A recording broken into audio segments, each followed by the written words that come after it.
of the abundant food supply. This type of evidence can also be seen in dinosaur trackways that lead to these sites, suggesting that multiple individuals traveled to feed on the remains of fallen prey, a behavior similar to modern scavengers. Lastly, modern analogues of scavenging behavior in present-day animals can help paint a clearer picture of how dinosaurs may have interacted with their environment. Observations of contemporary scavengers, such as vultures and hyenas, indicate that feeding on carcasses typically involves social interactions as well. This parallel provides a useful framework for understanding how similar dynamics may have occurred among dinosaurs, highlighting their potential as opportunistic feeders in the ecosystems of the Mesozoic era. Collectively, these pieces of evidence emphasize the complex roles dinosaurs played as both predators and scavengers, adapting their behaviors to succeed in a changing world. Dinosaurs exhibited remarkable adaptations to specialized diets, allowing them to thrive in diverse ecological niches. One of the most notable adaptations was the evolution of specific dental structures tailored to their dietary needs. For instance, herbivorous dinosaurs such as hadrosaurs developed complex dental arrangements, including broad, grinding teeth with intricate patterns that enabled them to process tough plant materials efficiently.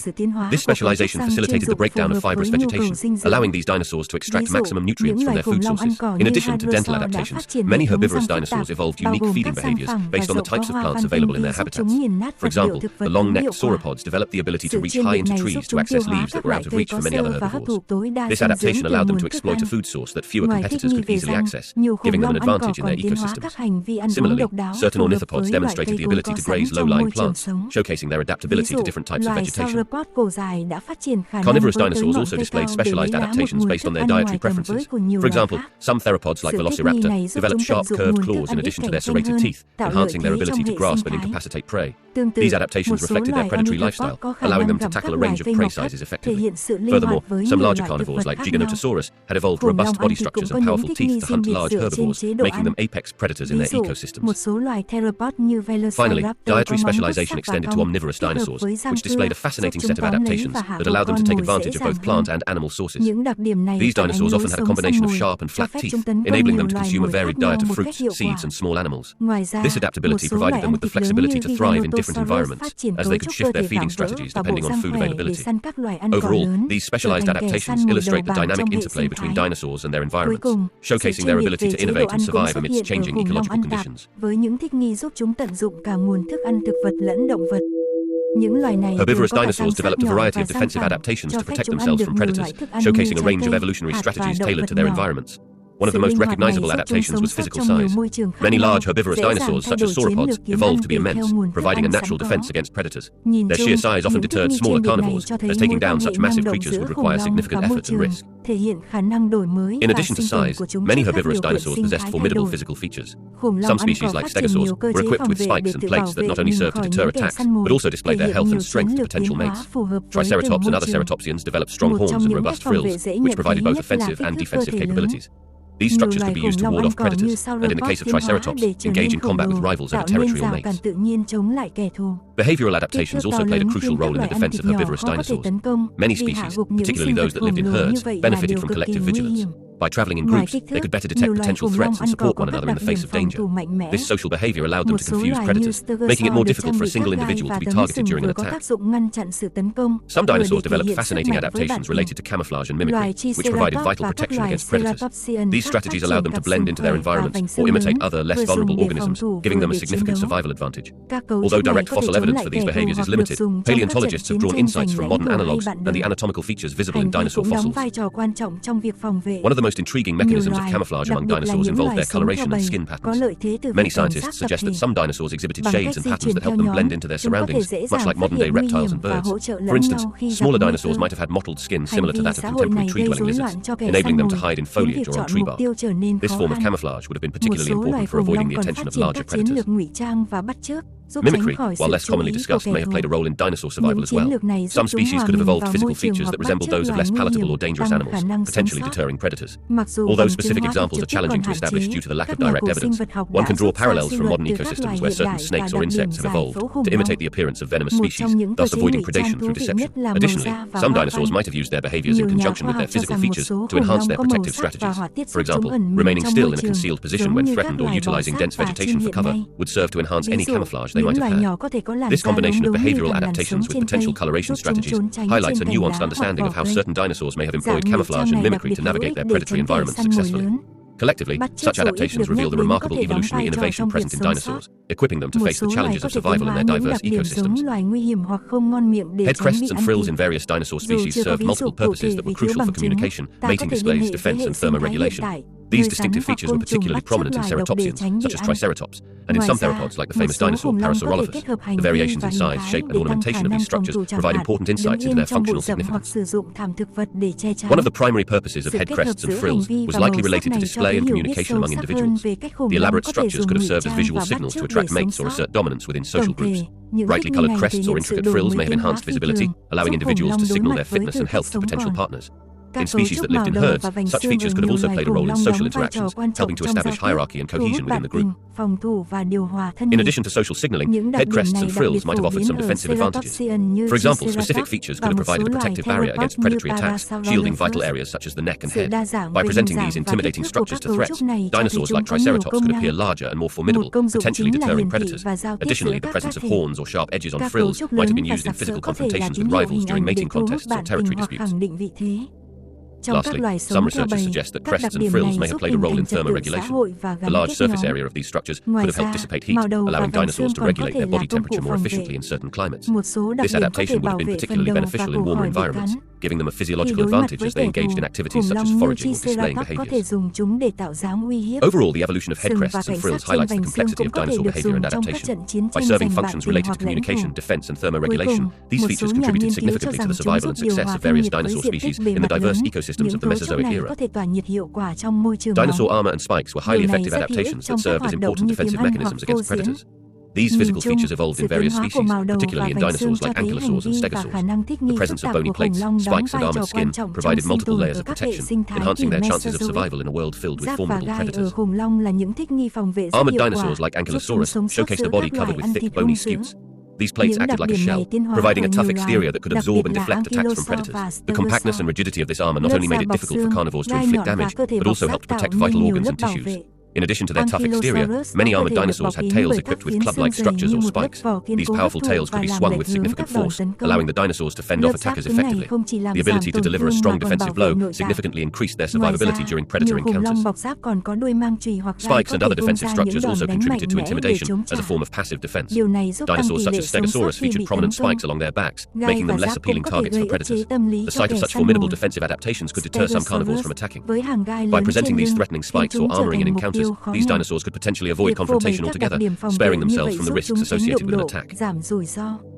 It is essential to consider the ecological context when evaluating the effectiveness of armor and spikes. While these adaptations provided substantial protection, they were not foolproof. Some predatory dinosaurs likely evolved strategies to circumvent these defenses, such as targeting weaker points or employing pack hunting tactics. Nonetheless, the combination of physical armor, spikes, and potential defensive behaviors made these adaptations incredibly effective in offering a degree of safety to armored dinosaurs, allowing them to thrive amidst the challenges posed by their predators.